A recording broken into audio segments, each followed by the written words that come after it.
प्रबंध समिति के सभी सम्मानित सदस्यगण, उपस्थित प्रशासनिक अधिकारीगण,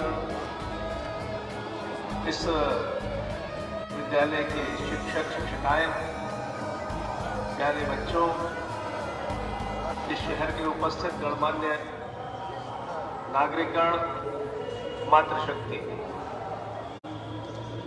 सबसे पहले मैं आभार व्यक्त करना चाहूंगा वर्षा जी का कि इन्होंने इस कार्यक्रम में मुझे बुलाया।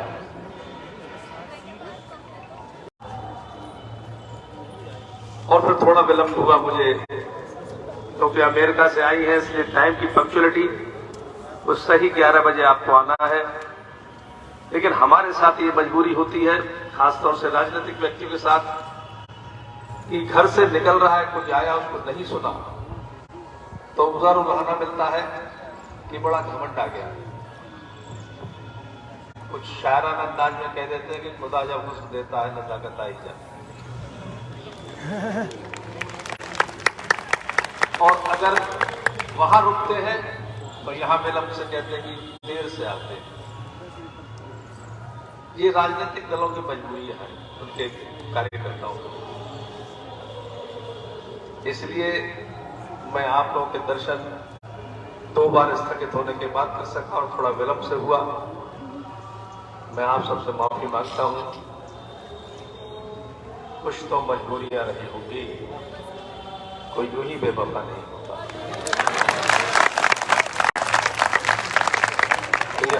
राजनीतिक व्यक्तियों की मजबूरियां हैं।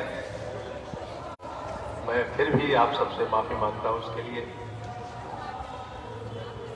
बड़ा दिव्य और भव्य हुए थे। एक तरफ अमृत महोत्सव के अवसर पर पूरा देश आजादी का अमृत महोत्सव मना रहा है। मेरे नेता मोदी ने एक नई दिशा दी है देश को, नई दशा दी है इस देश को। और इसका अनुभव होता है जब कभी हम बाहर जाते हैं तो लगता है कि मेरे नेता ने कुछ किया है।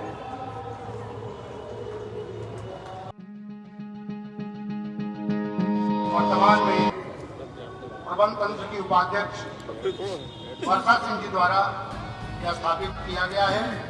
हर वर्ष हर सत्र में आपके द्वारा 1 लाख रुपया पढ़ने वाले छात्र छात्राओं के उत्साहवर्धन के लिए ये दिया जाता है। इसलिए मैं एक एक करके नाम बुला रहा हूं। कृपया छात्र एक एक करके मंच पे आएंगे।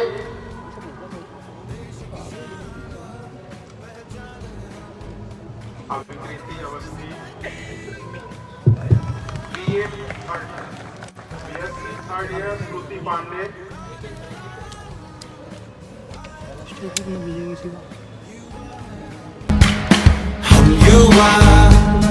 युवा है हम, देश की शान और पहचान है हम।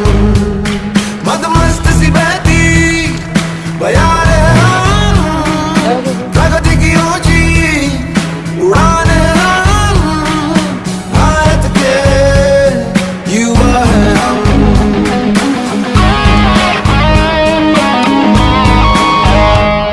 तिरंगा से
इस प्रांगण में हमारे उच्च शिक्षा मंत्री योगेंद्र उपाध्याय जी आए।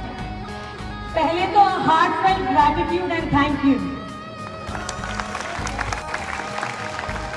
जब भी हमारे इस डायस पे शिक्षा से जुड़ा कोई भी ऑनरेबल व्यक्ति बैठता है तो सुनने वाले की, श्रोता की उम्मीदें बढ़ जाती हैं और कहने वाले के मन में थोड़ा सा डर बैठता है कि अब शिक्षा के विभाग के शिक्षा को दे क्या। सर ने बहुत सारी अच्छी बातें बताई। इन्होंने ये बताया कि इन्होंने इस कार्यक्रम के लिए कौन से कार्यक्रम को पीछे छोड़ा है। ये हम सब के लिए बहुत प्राइड मोमेंट है, क्योंकि ये समझना बहुत आवश्यक है कि किसी ने किस विषय को उस विषय से ज्यादा मान्यता दी। आज इतनी दूर कार्यकारिणी की बैठक को छोड़ के वो हमारे बीच हैं। आज शायद उन्होंने अपने शिक्षा मंत्री होने का सत्य तरीके से फर्ज निभा दिया। So thank you.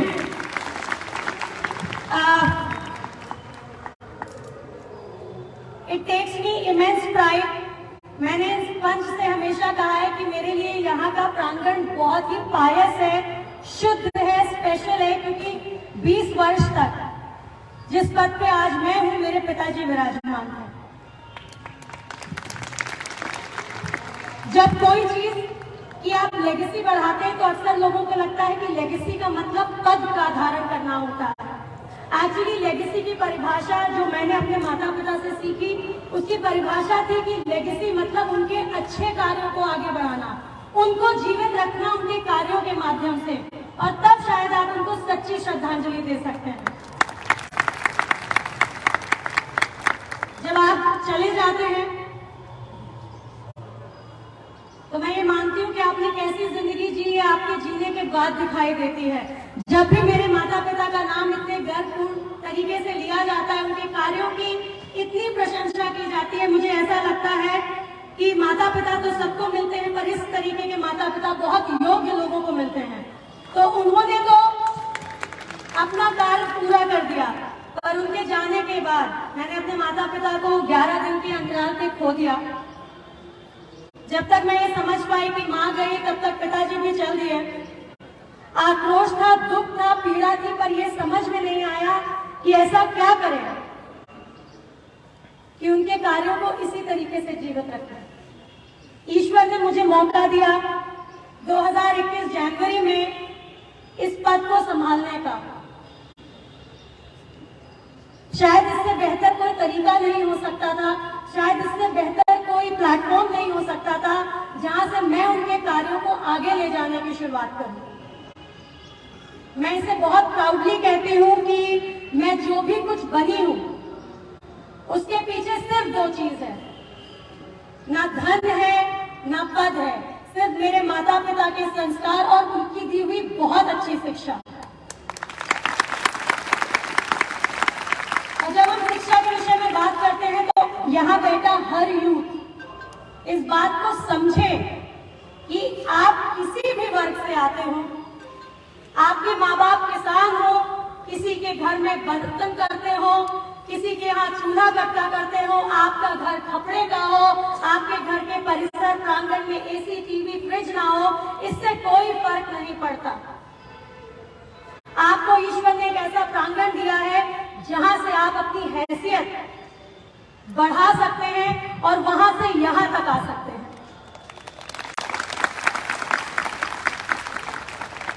ये इसलिए बोलना आवश्यक है क्योंकि मैं यहाँ खड़े होके ना सोशल सर्विस का भाषण दूंगी, ना राजनीति का भाषण दूंगी, सिर्फ ये कहूंगी कि बहुत आवश्यक है आपको ये समझना कि अगर आपको अपनी स्थिति पे थोड़ी भी दया या पीड़ा होती है तो आपके पास वक्त है उस स्थिति को बदलने का, और शिक्षा वो माध्यम है।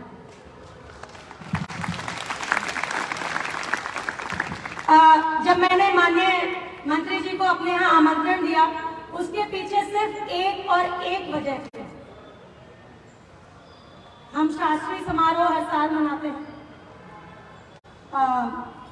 मेरा आपको पता है इस कार्यकाल 2 साल का ही है।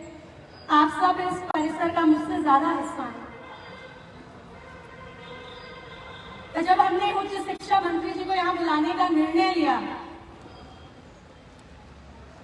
विषम परिस्थितियों में, तो हम उनसे कहना चाहते थे कि मंत्री जी और भी गम है जमाने में राजनीति के सिवा, और जरूरी है ऐसे प्रांगण में ये आके समझना कि शिक्षा को हमें अगले स्तर पे ले जाना है और उसमें बहुत बड़ा रोल गुरुओं का होता है। सर ने हमें अपने कॉलेज स्कूल डेज के बारे में बताया। मैं एक छोटी सी चीज बताऊंगी। मैं एमिटी यूनिवर्सिटी नोएडा की स्टूडेंट रही हूँ। मैंने एमबीए किया है और जब मैं ग्रेजुएशन बीबीए से कर रही थी तो मुझे रियलाइज हुआ कि अगर आपको अच्छी जॉब पानी है तो आपका जो स्पेशलाइजेशन सब्जेक्ट है वो औरों से बेहतर होना चाहिए, कुछ ऐसा होना चाहिए जिसकी डिमांड मार्केट में हो। तो हमें समझ में आया कि फाइनेंस मार्केटिंग के बिना काम नहीं चलेगा, क्योंकि हम हाईली कम्पिटिटिव वर्ल्ड में हैं। 125-30 करोड़ की जनसंख्या का कंपटीशन कर रहे हैं। तो हमने निर्णय लिया कि हम इंटरनेशनल बिजनेस मार्केटिंग और फाइनेंस से अपना एमबीए स्पेशलाइजेशन करेंगे। अब निर्णय तो कर लिया, क्योंकि बड़ी चाहत थी अपने पैरों पे खड़ा होने की, खुद की नजर में खुद की हैसियत को टेस्ट करने की। तो जब उसमें अकाउंट्स और फाइनेंस आया तो मेरे हाथ पैर सब फूल गए। I was not the best student. मैं भी सर को बता रही थी कि मैंने बड़े डिबेट्स, एथलीट्स, कंपटीशन जीते हैं, मेरे पास कोई कमी नहीं है सर्टिफिकेट्स और ट्रॉफीज की, पर मुझे कभी स्कॉलरशिप नहीं मिली शिक्षा वाली, क्योंकि I was not among the top 5। और इसे कहते हुए मुझे शर्म नहीं आती। ये इसलिए समझना जरूरी है कि जरूरी नहीं आप 97 या 98 या 100% स्कोर करें। आपके अंदर वो जुनून, वो एम्बिशन, वो पैशन होना चाहिए अपनी हैसियत, अपनी औकात और अपने तबके को बढ़ाने के लिए। हो सकता है इंटेलेक्चुअली इतने ज्ञानी ना हो सकता है फिजिकली हम इतने ऐप ना हो। तो जब हमने फाइनेंस और अकाउंट पढ़ना शुरू किया तो हमारे यहाँ गेस्ट फैकल्टी आती थी एसआरसीसी की, जो डीयू का सबसे रेप्यूटेड कॉलेज था। तो जो फैकल्टी आती थी, आज मैं बहुत प्राउडली कह सकती हूँ कि मैं एमबीए इतनी सक्सेसफुली कर पाई। मैं वो सब्जेक्ट्स ले पाई जिनका मुझे कभी ज्ञान नहीं था या मैं लेना नहीं चाहती थी या डरती थी, क्योंकि मुझे एक ऐसा गुरु मिला जिसने मुझे फाइनेंस ऐसे सिखाया जैसे लगा रोजाना उठ के हम अपना मनपसंद भोजन खा रहे हैं। ये आप सब गुरुओं के लिए संदेश है। आपके प्रांगण में शिक्षा कैसी हो रही है,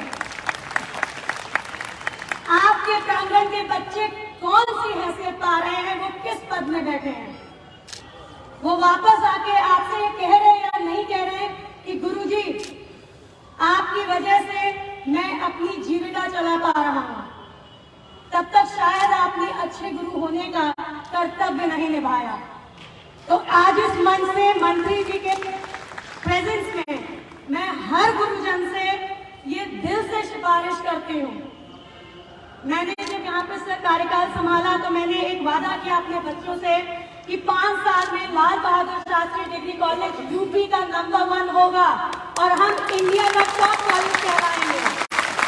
हमारे बच्चों को वो सब कुछ मिलेगा जो एक प्राइवेट इंस्टीट्यूट के माँ बाप दे पाते हैं, क्योंकि इनके पास बहुत हुनर है, बहुत कैपेसिटी है, बहुत ताकत है, बट शायद इनके माँ बाप के पास उस तरीके का पैसा नहीं है। इन्हें शायद वो प्राइवेट इंस्टीट्यूट्स और कॉलेजेस में नहीं भेज सकते जहाँ पे शायद हमारे माँ बाप भेज पाए। उस दिन मैंने निश्चय लिया कि हमारे बच्चों को सब कुछ मिलेगा जो किसी अच्छे प्राइवेट इंस्टीट्यूट के बच्चों को मिलता है, क्योंकि शिक्षा सिर्फ इसलिए ना मिले क्योंकि वो किसी ऐसे बैकग्राउंड से आते हैं, ये सही नहीं है। तो आपकी जानकारी के लिए बता दें सर, हमने बचपन से शिक्षा को यही सोचा था कि शिक्षा से रोजगार तक का सफर जब तक पूरा ना हो आपकी शिक्षा अधूरी है। जब हमने इस कॉलेज में कार्यकाल संभाला तो हमें समझ में आया कि हम बच्चों को डिग्रियां तो दे रहे हैं, पर शायद हम उनके रोजगार के लिए कोई प्रयास नहीं कर रहे हैं। और बहुत अफसोस की बात है कि हमारे यहाँ प्लेसमेंट जैसी कोई चीज नहीं थी इस पूरे मंडल में। और मेरा पहला निर्णय था कि जब बच्चे यहाँ से निकले तो सिर्फ डिग्रियां लेके ना निकले, वो डिग्रियों के साथ जीविका लेके निकले, एक रोजगार लेके निकले। और पिछले साल हमने प्लेसमेंट सेल बनाया सर अपने कॉलेज में, और हम बहुत प्राउडली कह सकते हैं रंजन शर्मा जी उसको हेड करते हैं। हमने लास्ट ईयर एक बहुत मैसिव NIIT की ड्राइव कराई, यहाँ पे लगभग हजारों बच्चों ने उसमें पार्टिसिपेट किया। ये थोड़ा सा अफसोसजनक है कि बहुत कम बच्चों को ले पाए, क्योंकि हमारे यहाँ एक दिक्कत है और वो है कम्युनिकेशन की। हम कितने भी हिंदी भाषी हो जाएं, अभी भी हमें ये समझ में आता है कि हमारे देश में अगर आपको विदेशी कंपनियों में काम करना है तो आपका कम्युनिकेशन और इंग्लिश की पकड़ होनी चाहिए। और उस समय से सर हमने निश्चय लिया कि हम कम्युनिकेशन की क्लासेस चलाएंगे, हम बच्चों को इंग्लिश के लिए अपडेट करेंगे, उन्हें कॉन्फिडेंस लेवल बढ़ाएंगे। हम एक IT for 2T मिशन चलाते हैं। आपको बहुत ताज्जुब होगा जान के हमारे प्रांगण की 7 लड़कियां जो अपने घर में बैठ के कंपनी द्वारा एप्पल का लैपटॉप पा के यहीं से जॉब कर रही है अमेरिकन कंपनी में, और ये गोंडा के बच्चे हैं। ये इसलिए बताना आवश्यक है क्योंकि अपना बड़प्पन नहीं सर, इसलिए बताना आवश्यक है कि जब भी इस मंडल में शिक्षा की बात होती है तो शायद शिक्षा को अभी हम उस स्तर तक नहीं ले जा पाए हैं जिस स्तर तक शिक्षा को एक्चुअली जाना चाहिए। आज के समक्ष आप यहाँ बैठे हैं, हम आपसे हाथ जोड़ के इसकी प्रार्थना करते हैं कि शिक्षा को सबसे निचले पायदान तक ले जाने की जिम्मेदारी भी आपकी है। हर बच्चे को उचित शिक्षा मिले, कॉलेजेस में सही शिक्षा हो, इसके लिए अब हमारे राजनेताओं को एडमिनिस्ट्रेशन के साथ मिलके औचक निरीक्षण करके कॉलेज स्कूल्स के बारे में जानकारी लेके वहाँ के बच्चों को उस जगह तक पहुँचाना बहुत आवश्यक है। क्योंकि कई बार क्या होता है, उनके पास हुनर होता है, कला होती है, पर मंच नहीं होता। या तो वो जाति से फंस जाते हैं, या वो रिश्तेदारी से फंस जाते हैं, या उनका कद छोटा होता है, या उनके परिवार में शायद कोई ऐसा होता नहीं है जो अपने बच्चे के हुनर को आगे तक पहुंचा सके। और ये वादा था मेरा यहाँ बैठे 9000 स्टूडेंट से कि हर वो बच्चा जिसमें हुनर है उसको पंख देने की जिम्मेदारी हमारी है। और आज आपको इसी मंच पे कह रहे हैं सर, आपके सहयोग समर्थन से आपको हम ये वादा करते हैं, आपके कार्यकाल में ही आप लाल बहादुर शास्त्री डिग्री कॉलेज का नाम विधानसभा में लेते हुए सुनेंगे और यही कॉलेज आपको लोकसभा में भी सुनाई देगा। Thank you so much.